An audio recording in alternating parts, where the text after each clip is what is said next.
दोस्तों, आज फिर मैं नई परख के दर्शकों को सीधा संबोधित करने वाला हूं। हमेशा की तरह मेरी बात बिना किसी लाग लपेट के, बिना किसी हेर-फेर के सीधी और सटीक होगी। दोस्तों, भारतीय जनता पार्टी के पास एक डर्टी ट्रिक डिपार्टमेंट है। इसका आरोप विपक्ष कम से कम 10 साल से लगा रहा है और यह डर्टी ट्रिक डिपार्टमेंट इस वक्त ओवर एक्टिव है, काफ़ी सक्रिय है। दरअसल सक्रिय तो ये हमेशा ही रहता है, खासकर विपक्षी नेताओं और विशेषतः राहुल गांधी के बारे में कैसे अफवाहें फैलाई जाएं, इस मामले में तो उसे महारत हासिल है। ये डर्टी ट्रिक डिपार्टमेंट किसी भी हद तक जा सकता है। नेहरू परिवार के बारे में तो इसने ऐसी-ऐसी अफवाहें फैला रखी हैं, जिन्हें देखकर शर्म भी आती है और दुःख भी होता है। आज उसने एक बार फिर अपनी उसी मानसिकता का फिर से परिचय दिया। राहुल गांधी के साथ एक लड़की का वीडियो उन्हें बदनाम करने वाले अंदाज से वायरल किया गया। जरा भाषा देखिए इस पोस्ट की। राधिका खेड़ा के नाम से एक्स पर यह पोस्ट देखी जा सकती है। इसमें ऊपर वीडियो है जिसमें राहुल गांधी की पीठ दिख रही है और एक लड़की की पीठ है। राहुल उसके कंधे पे हाथ रखे हुए हैं। नीचे पोस्ट में लिखा हुआ है, सुना था राहुल गांधी मस्कट गए पर पहुंच गए लंदन। हर कुछ हफ्तों में राहुल बाबा लापता, न कोई प्रेस रिलीज न पार्टी स्टेटमेंट, बस विदेश यात्रा और रहस्य। रहस्य को इन्वर्टेड कॉमा में लिखा हुआ है। इस गुप्त यात्रा में क्या पक रहा है? 5 दिन पहले लंदन, 2 दिन बाद दिल्ली धमाका। ये सिर्फ इत्तेफाक नहीं, पैटर्न है। जरा सोचिए, इस तरह का पोस्ट क्यों किया जाता है और इस तरह का पोस्ट करने के पीछे का मकसद क्या हो सकता है? मेरे ख्याल से सभी को जानना चाहिए कि इस पोस्ट का रहस्य क्या है। दरअसल यह इसी साल सितंबर का वीडियो है। इसमें राहुल अपनी भांजी प्रियंका गांधी की बेटी के साथ हैं। इस वीडियो को कहीं से उठाया गया और उसे राहुल की मस्कट यात्रा से जोड़कर यह भ्रम पैदा करने की कोशिश की गई कि वे तो दरअसल मस्कट की कहकर गुप्त रूप से लंदन गए हुए हैं। फिर लंदन यात्रा को अजीब तरीके से दिल्ली के धमाके के साथ जोड़कर यह शक पैदा करने की कोशिश की गई कि राहुल की विदेश यात्रा का इस आतंकी घटना से कोई संबंध हो सकता है। इसके बाद छलांग मारकर एक नतीजा भी निकाला गया कि यह कोई संयोग नहीं है बल्कि एक पैटर्न है। यानी लोग सोचने लगे हैं कि कहीं ऐसा तो नहीं कि राहुल जब भी विदेश जाते हैं कोई ना कोई देश विरोधी घटना हो जाती है। इस हरकत के पीछे आम लोगों को मनोवैज्ञानिक रूप से प्रभावित करने की कोशिश साफ नजर आती है। किसी न किसी तरह लोगों के मन में शक के बीज बो दो। लाखों लोग इस पोस्ट को देखेंगे। अगर 4-5% के मन में भी यह बात आ गई तो ये डर्टी ट्रिक डिपार्टमेंट अपने मकसद में कामयाब, समझिए कामयाब हो गया। वैसे भी भाजपा वाले राहुल पर देश विरोधी ताकतों से मिले होने का बेहुदा और आधारहीन आरोप लगाते ही रहते हैं, बार-बार लगाते रहते हैं। लेकिन राहुल की लोक बढ़ती हुई लोकप्रियता से जाहिर है कि इस तरह की बातों का देश की जनता पर कोई असर हो नहीं रहा है। यह बात भाजपा के लिए खास तौर से चिंता की है। दोस्तों, अब मैं इसके कुछ और उदाहरण आपके सामने रखता हूं कि ये डर्टी ट्रिक डिपार्टमेंट काम किस तरीके से करता है। अभी पिछले महीने सोशल मीडिया पर भ्रामक जानकारी जानकारी फैलाने के मामले में एक बार फिर भारतीय जनता पार्टी के आईटी सेल प्रमुख अमित मालवीय घिर गए। ऐसा अमित जी के साथ कई बार हो चुका है, होता ही रहता है, लेकिन वो अपने रवैये से बाज नहीं आते। इस बार उन्होंने एक वीडियो शेयर किया था जिसमें कुछ लोग खुद को कोड़ों से मारते नजर आ रहे हैं। इस वीडियो को पोस्ट करते हुए उन्होंने दावा किया कि कर्नाटक के दलित आज जंतर मंतर में इकट्ठा हुए हैं और कांग्रेस को वोट देने की गलती पर खुद को सजा दे रहे हैं। सबसे पहले वीडियो की बात करते हैं। तो वीडियो में कुछ लोग पारंपरिक पोशाकों में नजर आ रहे हैं। वे अपने शरीर पर चाबुक मारते दिखाई देते हैं। इसे देखकर कोई भी समझ सकता है कि यह कोई धार्मिक अनुष्ठान है या कोई प्रदर्शन है। लेकिन मालवीय ने इसे कांग्रेस विरोधी प्रदर्शन के तौर पर पेश किया, जिससे सोशल मीडिया पर हंगामा मच गया। भाजपा के आईटी सेल के प्रमुख अमित मालवीय ने एक पोस्ट की जिसमें दिल्ली के जंतर मंतर पर कर्नाटक का एक दलित अपने आप को कोड़े मारता हुआ देखा जा सकता था। मालवीय की टिप्पणी इस वीडियो के ऊपर कुछ इस प्रकार की थी, आज दिल्ली के जंतर मंतर पर कर्नाटक के दलित जमा हुए। वे स्वयं को कोड़े मार रहे थे ताकि कांग्रेस को वोट देने की गलती पर स्वयं को सजा दे सकें या उस गलती का विरोध कर सकें।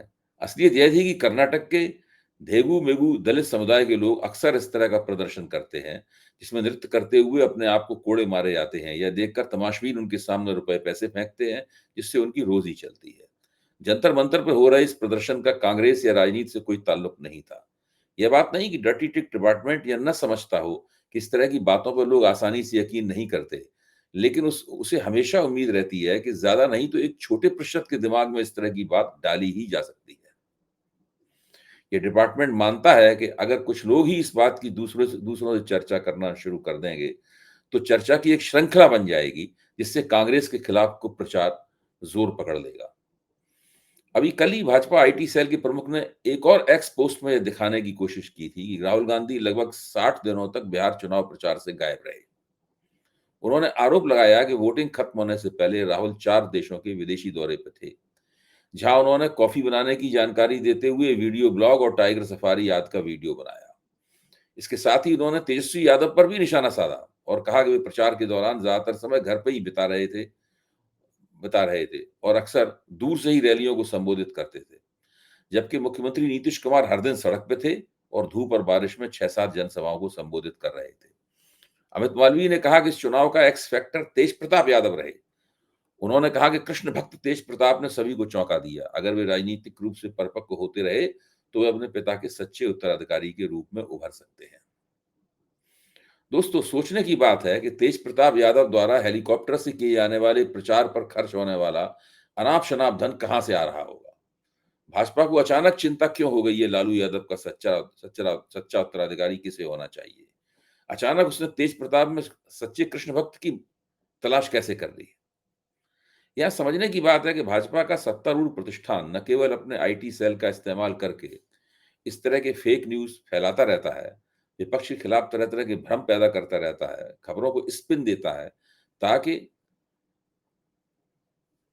स्पिन देता है और साथ ही इस आईटी सेल के साथ-साथ उसने सरकारी एजेंसियों को भी अपनी राजनीतिक गोटी लाल करने के लिए बार-बार इस्तेमाल किया है।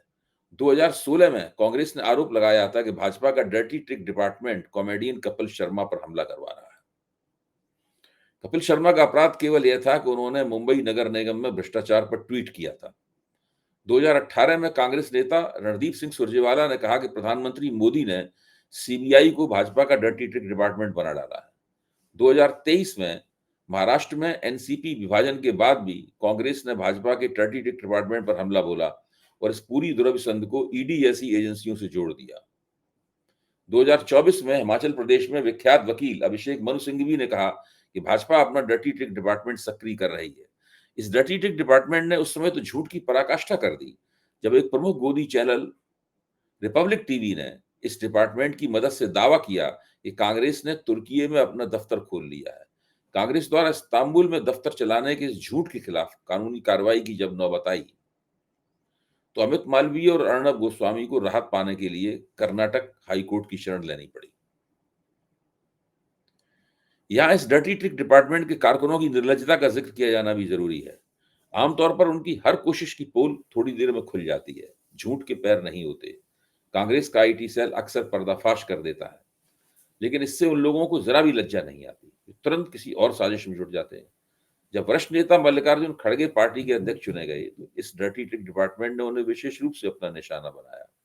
काफी दिनों तक इसका एक ही काम था कि किसी न किसी तरह यह भ्रम पैदा कर दें कि खड़गे जी का कांग्रेस के भीतर दलित होने के कारण अपमान होता रहता है। ये अलग बात है कि वे अपनी कोशिशों में लगातार नाकाम हुए। फिलहाल पिछले कुछ दिनों से यह डिपार्टमेंट इस तरह का भ्रम फैलाता हुआ नहीं देखा गया है। बहरहाल, अब वक्त आ गया है कि भाजपा के इस डर्टी ट्रिक डिपार्टमेंट की पोल खोली जाए। मैं समझता हूं कि जिस तरह फैक्ट चेक स्तंभ चलाए जाते हैं, उसी तरह इसके लिए भी सोशल मीडिया पर एक फैक्ट चेक स्तंभ चलाना होगा, ताकि जैसे ही इसकी तरफ से कोई मनगढ़ंत खबर आए, वैसे ही उसकी असलियत उजागर कर दी जाए। दोस्तों, आज की सीधी बात खत्म करने से पहले मैं आपके चैनल नई परख के बारे में कुछ और भी कहना चाहता हूं। आप सभी ने नई परख को इतना प्यार दिया है, इसके लिए सभी दर्शकों का तहे दिल से शुक्रिया। अगर आप चाहते हैं कि मैं आपके लिए अलग से कंटेंट बनाऊं, आपकी टिप्पणियों पर प्रतिक्रिया करूं या आपके सुझावों पर चर्चा करूं, तो आप हमारे चैनल के साथ खास तरह से जुड़ सकते हैं। अगर आप नई परख चैनल का हिस्सा बनते हैं, तो आप मेरे वीडियो बाकी सब्सक्राइबरों से 1 घंटे पहले देख पाएंगे। आपकी बातों का मैं जवाब दूंगा, आपके लिए हर दिन स्पेशल शो करूंगा और आपके सुझाव अपने वीडियो में शामिल करूंगा। आज के लिए बस इतना ही। धन्यवाद।